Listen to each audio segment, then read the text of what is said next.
Alors Pierre-Emmanuel, félicitations, donc tu es le nouveau président du CJO, tu prends donc la suite de Renaud Sibony. C'est un investissement de longue haleine que tu as fait au sein du CJO pendant toutes ces années.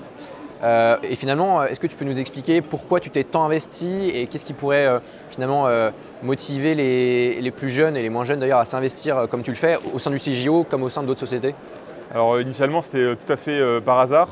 J'étais en train de réviser ma communication en salle de publication avec Louis Dagneau quand ils sont arrivés ensemble pour faire la réunion.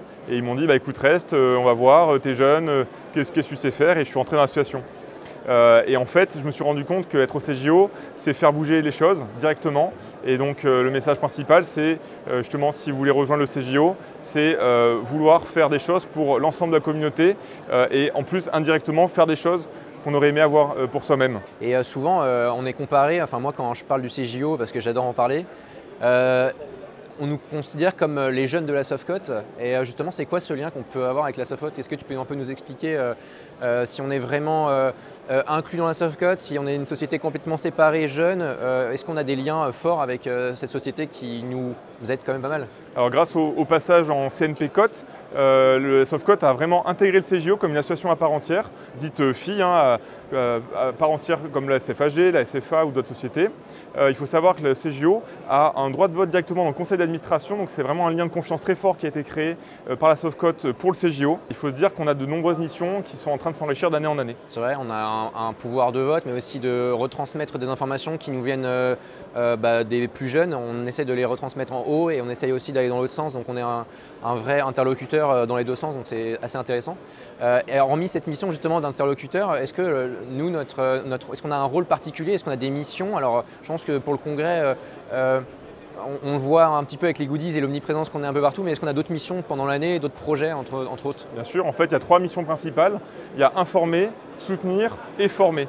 La formation, bien sûr, c'est le plus visible, c'est-à-dire c'est les workshops, les 2 webinaires par an donc, dans le cadre de la Softcote, les workshops lors du congrès de la Softcote, le fait qu'il y ait un cours annuel obligatoire de là-haut. Donc ça, c'est des choses vraiment pour l'ensemble des gens en formation. Mais il y a bien sûr informer et soutenir. Alors la communication, elle est importante.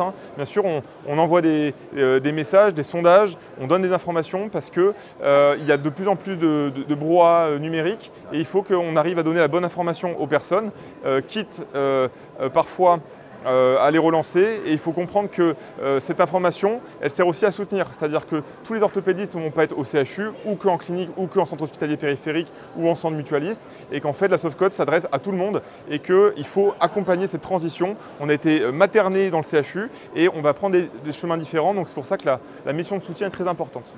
Puis il y a d'autres missions qu'on a. Je pense notamment à une mission qui me tient à cœur, c'est le nouveau livret de traumatologie qu'on est en train de coordonner à l'échelle nationale avec des jeunes, des experts sur tous les sujets de traumatologie. C'était une vraie demande, donc là encore c'était une demande et c'est un projet qu'on a monté ensemble. Il y a d'autres encore projets, il y a l'application, il y a le fait d'être complètement intégré avec Forte et à l'échelle européenne. Donc le CJO, c'est vraiment pas que le congrès, c'est vraiment plein de missions et on est ravis de les faire. Et ça peut être aussi une manière de motiver des plus jeunes à nous intégrer parce qu'en fait les projets on les a complètement conçus de nous-mêmes, on n'a pas eu de pression particulière. Donc s'il y a des jeunes qui sont intéressés pour entrer au CJO ou même venir discuter avec nous, monter des projets de manière ponctuelle ou intégrer le bureau, on serait ravis. Et c'est vrai que ce livret de traumatologie, c'est l'image de notre société, c'est-à-dire un dynamisme des jeunes, main dans la main avec les experts. Et c'est à l'image du CJO, c'est une bonne ambiance, une bonne entente, de la motivation et tout ce qu'il faut pour réussir. Tout à fait. On était déjà dans les poches quelque part des internes de formation avec l'application. Le livret du CJO de Traumato est très ambitieux et effectivement on réaffirme la mission forte européenne avec notamment le nombre de places qui augmente pour aller à l'excellent cours de Forte, la Forte Summer School qui est une fois par an, une semaine de cours de très grande qualité. Donc en tout cas, si ça peut donner une motivation aux plus jeunes de nous rejoindre, nous on serait ravis parce que on adore rencontrer des gens et puis on essaie de renouveler le bureau pour qu'il soit le plus représentatif possible et qu'il rentre dans les projets actuels et futurs. En un mot, rejoignez-nous. Il y a de très beaux projets. Merci Jimmy pour tout ton investissement et cette interview. Merci à toi et puis bon courage pour cette année de présidence. Merci Jimmy.